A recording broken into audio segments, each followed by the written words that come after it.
Hello and welcome back to my channel, Reforming Womanhood. Today I'm going to show you what I would be stocking up on right now with all of the uncertainty with prices and tariffs and things that are going on. So here are some of the things that prices might start going up fairly high. So I am stockpiling things. I'm going through what we already have because some of the stuff I stockpile on a regular basis anyways. So I'm going to go through my stock, see what I need to fill, give you an idea of things that maybe you will want to stock up on, and I'll let you know at the end of the video some different ways that I save money while stocking up on items like this.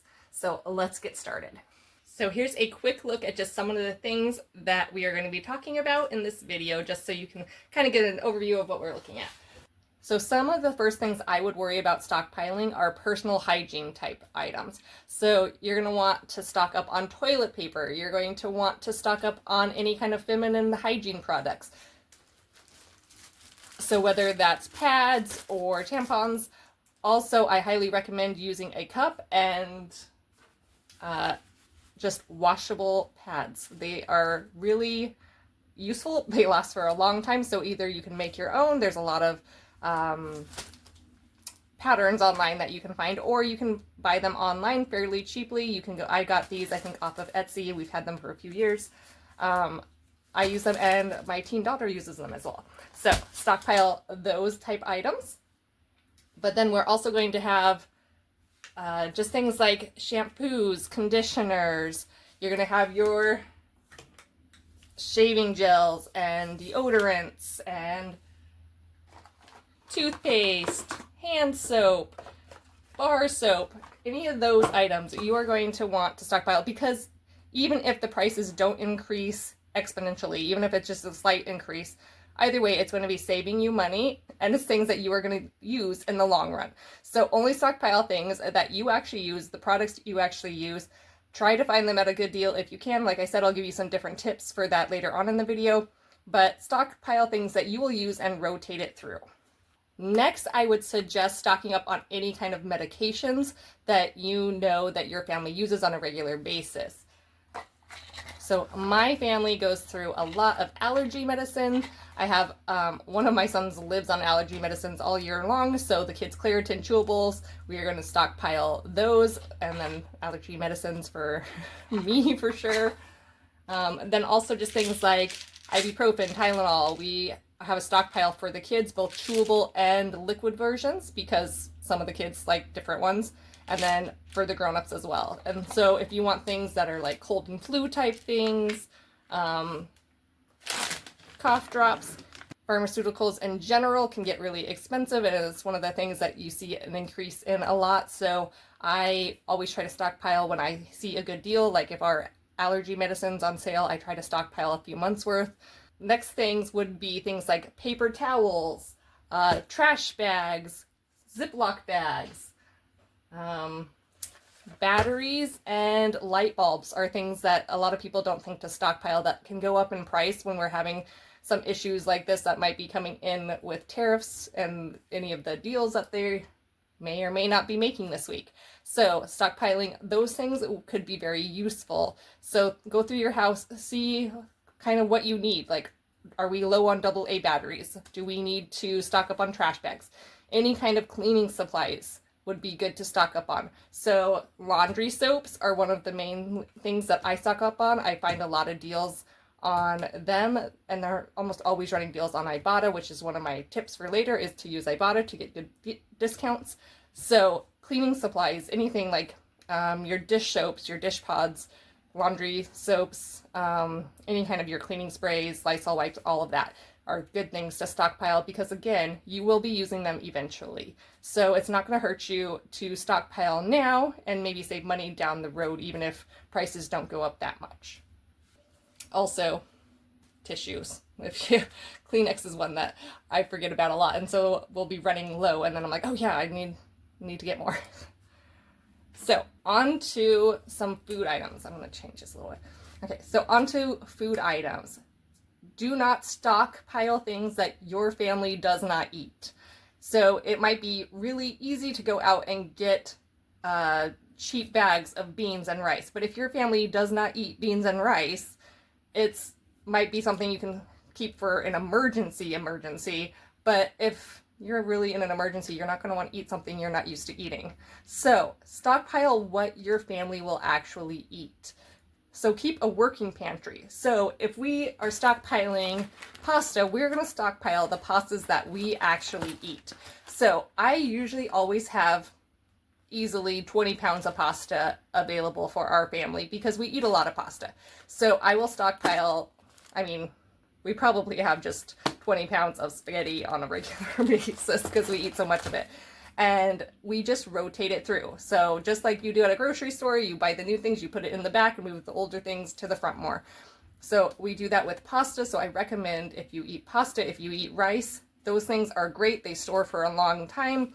That if you find a deal on them especially, you can buy them in larger quantities, buy them in bulk, and just rotate through them. Same thing with beans, whether it's dried beans or canned beans, we stock both. So you can get the little bags of lentils, dried beans, all of those, but you can also stock up on cans if you have places to store the cans or if you're more likely to use the cans. So we store a lot of dried beans, even though I don't use dried beans as much as I probably should because the cans are just more convenient, but because I store the kind of beans that we do eat, that if we were in an emergency and out of cans, that all my dried beans would be something that my family is used to eating. I also recommend storing some kind of meat. So we try to keep a freezer full as much as we can of meat. So we are actually going to be getting half a beef here in the next couple months. We're just waiting for it to be ready. If you don't have that kind of freezer space, you don't have to buy that big a bulk. You can buy a good deal when you see it. Usually, like I buy a couple turkeys at the end of Thanksgiving, and we just do that about every 4 or 5 months I'll make a turkey. So things like that. But if you don't have freezer space, you can look at canned meats. So canned tuna, canned chicken, to have some meat on hand because, I mean, protein is one of the most expensive things, and eggs right now are so ridiculous that that's not even an easy way to go. So canned meat can be a really good option. Also, spices are a really good thing to keep on hand. So pick the spices that your family eats the most and keep them on hand. They last for a very long time. Even if they go past the expiration date, you might just have to use a little bit more than what you would usually use in your recipe.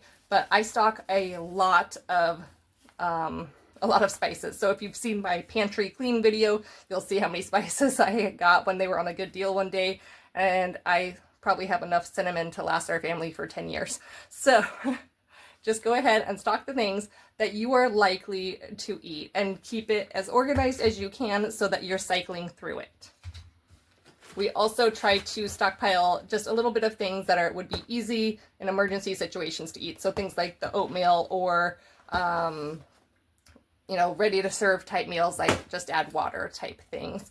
So those are really helpful and easy whether you're in emergency. So if you saw my storm shelter cleaning video, you'll also see that we have a lot of emergency supplies in there that are just foods that you can just add boiling water to and eat. Also, food-wise, if you have anyone who has specific allergies or specific diets and things, you really need to be working on getting a stock supply of those things. We have a couple kids that have autism and they have very limited diets, and there's things that they specifically eat on a regular basis.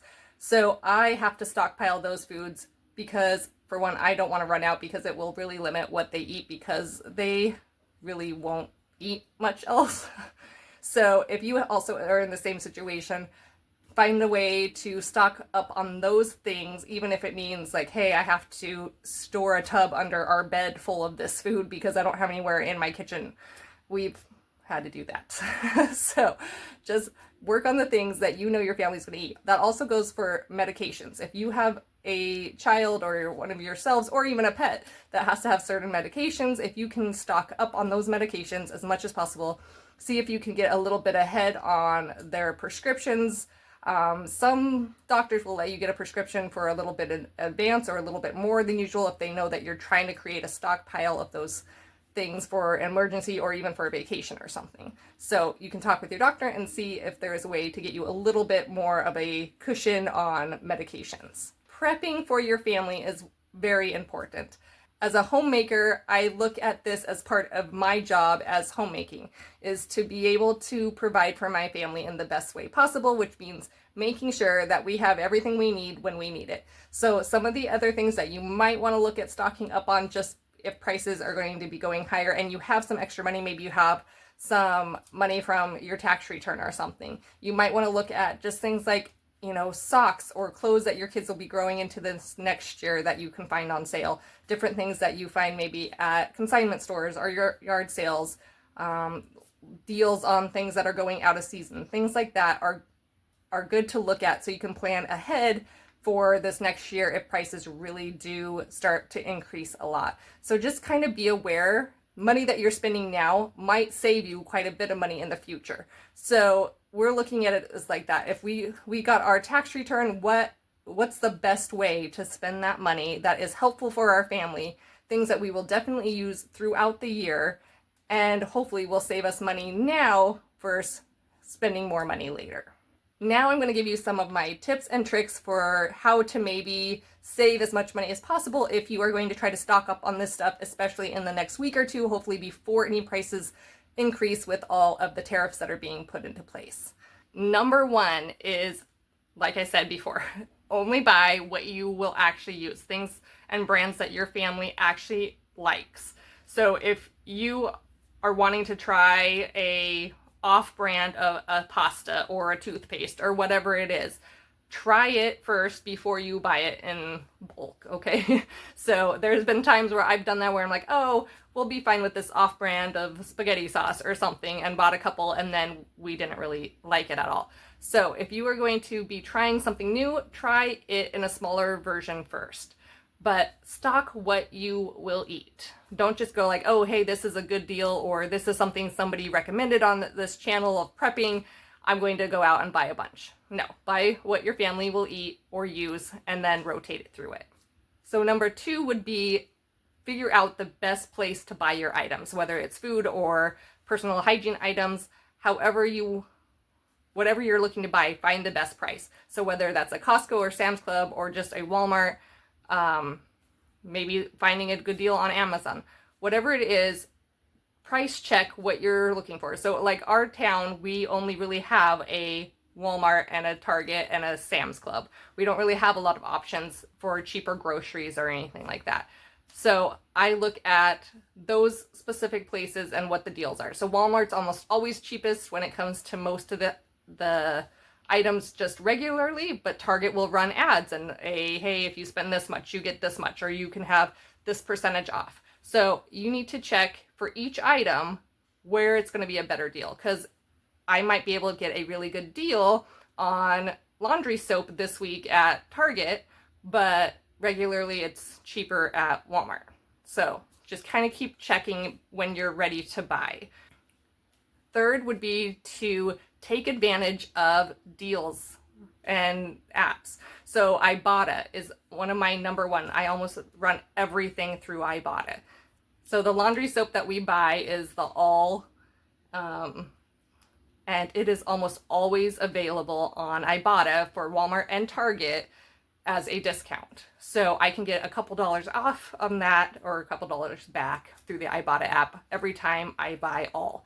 And so what I'm going to do is this week, Circle app through Target is having a discount of buy so much home good products, get so much back.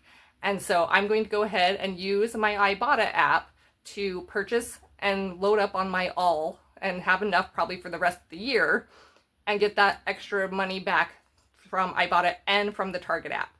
So I will do that. And then my next suggestion is that if you use a credit card that earns cash back, it is a good way to get a little bit more money. So we have a Visa card through, it's an Amazon Visa card. So anytime we get a purchase through Amazon, we get at least 3% back, and purchases from other places are 1 to 2%. So if I'm using that card, money will pile up on that card, and we never keep a balance on our credit card. We always pay it off each month, so we're not putting anything on it that we can't afford to pay off right away. But that money will add up, and that is money that we use usually for Christmas time to buy presents for our kids. So it really does help, even if it's just 1% at Target on a deal that I'm already getting money back from. I bought it and Circle. So it is a great deal. Another app that I use a lot is Fetch. So I will link all of these apps below and stuff, so in case you're interested in them. But Fetch is one where you just scan receipts, or like it's actually linked to my Walmart and Amazon and everything, so that way it knows when I've spent money online at those stores. And then you can actually take photos of regular receipts, and then you get money back based on what you bought. So every time you scan a receipt, you get 25 points. And then depending on like if they have a special deal going, like, hey, if you bought, you know, $25 worth of General Mills products, we're going to give you this many points. And so if your Walmart receipt has that many points or that big of a purchase, then you're getting extra points. And then those points can be used to turn into gift cards. So it's something, another way that we use to get money for birthday presents or Christmas is to use those gift cards through the Fetch app. So those are just some of the ways that I like to save money while I'm stockpiling different items. So make sure you are checking prices. Make sure that you are stockpiling what you will actually eat. Make sure you're using apps when available for you. It's free money, so just do it. Like, don't worry about it. It's not that hard to figure out, and it really does save us so much money. We get a lot of money back, and all of our Christmas and birthday presents are bought through the Ibotta, through Fetch, and through Amazon rewards every year. So I highly recommend them. I will link them below. I want to thank you guys for watching this video. If you watched till the end, I'm so grateful. It really helps my channel be seen by other people. So please let me know in the comments below, what are some of the things that you are stockpiling, knowing that these tariffs are coming and that things might be increasing?